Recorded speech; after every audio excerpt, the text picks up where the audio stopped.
Assalamualaikum warahmatullahi wabarakatuh.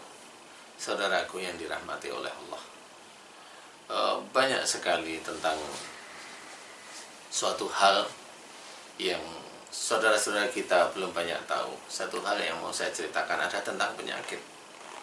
Penyakit itu akan muncul bahwasanya penyakit itu harus diobati oleh ahlinya. Memang betul. Tapi apakah Islam itu tidak ada bagaimana menyelesaikan penyakit tersebut? Insya Allah ada, cuma belum ada yang bisa membuka. Mudah-mudahan ini ada gambaran, dan atas izin Allah Ta'ala saya bisa memberikan gambaran bagaimana penyakit itu bisa muncul pada diri kita. Saudaraku yang dirahmati oleh Allah, sebenarnya penyakit itu akan muncul dari salah satu hal, yaitu salah satu ayatnya, wa ma asobakum min musibatin fa bima kasabat aydikum. Artinya adalah apa saja musibah yang engkau terima itu disebabkan dari buah tanganmu sendiri. Nah, musibah ini adalah yang terkena kita, yang mengenai kita. Itu disebabkan dari buah tangan kita. Buah tangan itu maksudnya adalah perbuatan kita yang tidak baik di hadapan Allah. Perbuatan kita yang tidak baik melawan aturan Allah. Perbuatan-perbuatan zalim, perbuatan yang memang dilarang oleh Allah Ta'ala, tapi kita kerjakan. Sebenarnya awalnya dari sana. Nah, bagaimana orang itu bisa menyelesaikan? Kalau memang seorang itu sudah terkena penyakit, kalau itu dari perbuatan tidak baik, ambillah ayat yang lain. Wasari'u ila maghfiratin min rabbikum. Sudah sangat jelas. Dan bersegeralah kamu ke dalam ampunan Allah. Jadi sudah tidak perlu menunggu waktu lagi. Kalau sudah sakit, ayo mohon ampunan kepada Allah Ta'ala. Itu anjuran Allah. Dan itu juga merupakan ketakwaan kita kepada Allah Ta'ala. Kalau kita berbuat salah, ayo memohon ampunan. Ubahnya ayat-ayatnya yang menyuruh kita mohon ampun. Tapi kita hanya habis sholat, mohon ampun, istighfar 3 kali, selesai. Padahal dalam hadisnya Rasul itu memohon ampun kepada Allah Ta'ala lebih dari 100 kali. Nah, itu harus kita pahami. Rasulullah yang dijamin masuk surga, beliau pun tetap memohon ampun kepada Allah Ta'ala dengan banyak. Apalagi kita. Saudaraku yang dirahmati oleh Allah, sebenarnya kalau kita mau memahami dan kalau kita mau mengerti betul, insya Allah bisa. Dan sangat mudah. Kalau kita sakit langsung beli obat, kemudian sembuh, beli obat sembuh.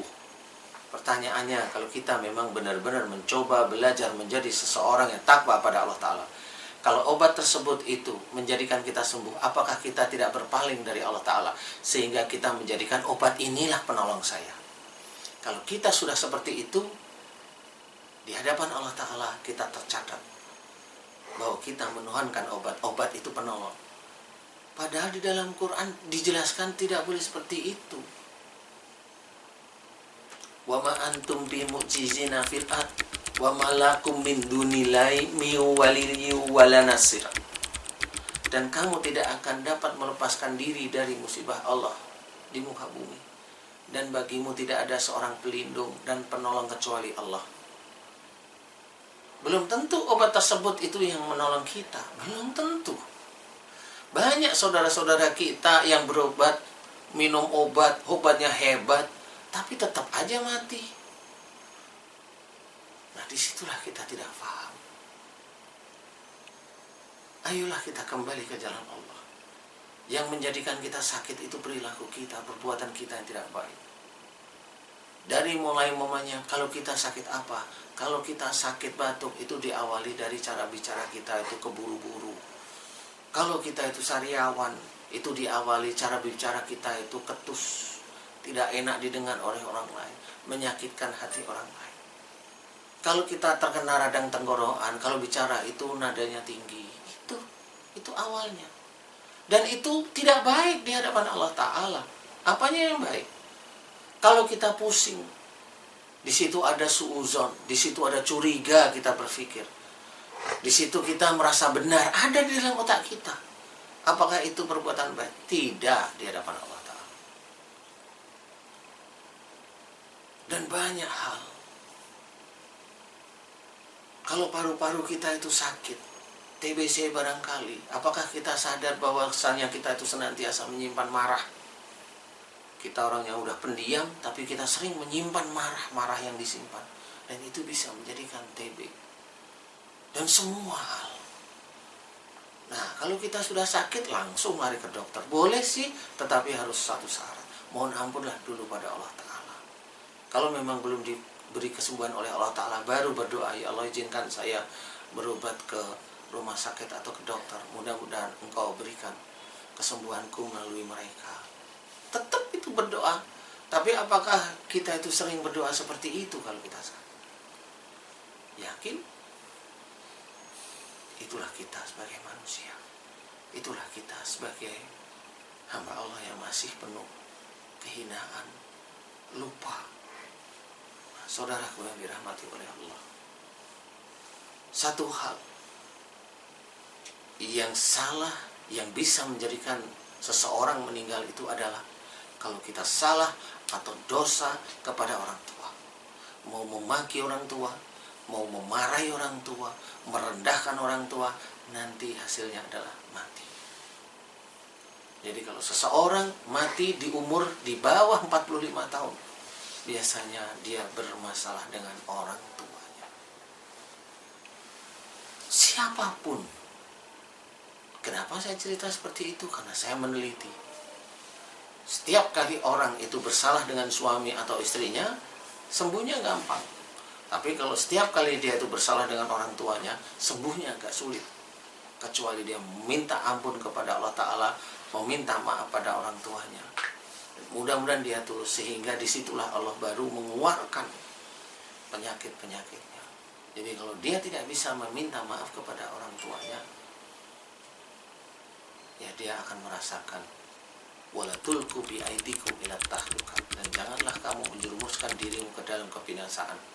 Kalau kita melawan orang tua, padahal Allah menyuruh kita berkata aja sama orang tua, itu dilarang. Apalagi kita menghardik, apalagi kita marah, apalagi kita benci. Maukah kita meninggal dalam kondisi berbuat jahat? Dalam salah satu firman Allah Ta'ala, kalau seseorang berbuat kejahatan, kemudian dia belum meminta ampun kepada Allah Ta'ala, kemudian dia meninggal, itu dosanya belum diampuni oleh Allah Ta'ala. Maukah kita seperti itu? Mudah-mudahan kita termasuk bukan golongan yang seperti itu. Jadi ayolah kita memahami bahwasanya sakit itu dari perbuatan kita.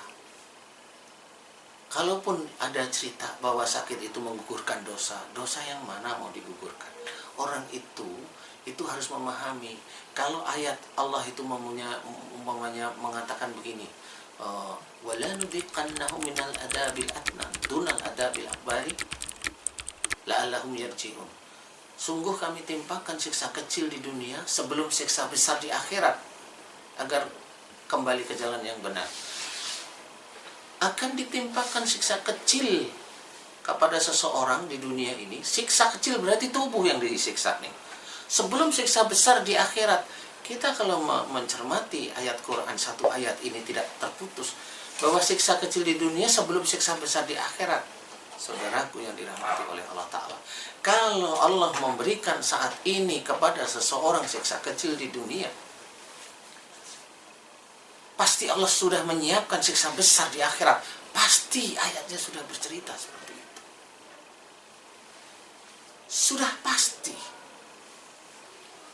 Nah, bagaimana caranya memutus? Mohon ampun kalau Allah sudah memberikan siksa kecil kita di dunia, mohon ampun kita putus di situ. Mohon ampun pada Allah Ta'ala, apa kesalahan kita kepada Allah Ta'ala? Apa kesalahan kita kepada Allah Ta'ala? Mohon ampun. Sehingga nanti penyakit yang muncul pada waktu di dunia ini dihilangkan oleh Allah Ta'ala. Mudah-mudahan dari permohonan ampunan kita kepada Allah Ta'ala, kemudian kita berbuat baik kepada Allah Ta'ala, sama, nanti Allah akan mengampuni. Illal ladzina tabu wa aslahu wa bayanu faulaika atubu alaihim. Illal ladzina tabu, mereka yang telah taubat. Jadi pada waktu seseorang itu diberi siksa kecil oleh Allah Ta'ala, diberi penyakit oleh Allah Ta'ala, masuklah ke ayat tersebut. Ilal ladzina tabu, mereka yang telah taubat, taubatlah kepada Allah Ta'ala. Waslahu, dan memberikan, melakukan perbaikan, jadi tidak melakukan kesalahan lagi yang berhubungan dengan penyakit tersebut. Kalau penyakitnya di mulut, ya mulutnya yang dijaga. Kalau penyakit hubungannya di otak-otaknya yang dijaga. Nah, disinilah sebenarnya kita harus memahami. Wabayanu, dan memberikan nasihat kebenaran kepada orang lain. Baru Allah menjawab di ayat tersebut, fa'ulaika atubu alaihim, maka tobat mereka yang aku terima. Saudaraku yang dirahmati oleh Allah, berarti seseorang itu kalau mendapatkan suatu musibah atau penyakit khususnya, dia harus taubat, dia harus melakukan perbaikan. Kalau dia melakukan, dia diberi oleh Allah Ta'ala sakit, kemudian dia sembuh, jangan berbangga bahwa itu sembuh. Itu karena karunia Allah. Walaupun kita tidak minta ampun kepada Allah Ta'ala, tetapi Allah masih memberikan kesembuhan atas penyakit kita. Begitu sayangnya Allah kepada kita.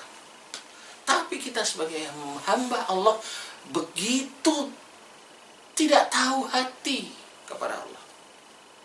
Masih berbangga. Saya kemarin sakit kanker, saya dioperasi. Walaupun ini masih menyisakan alhamdulillah sembuh, alhamdulillahnya.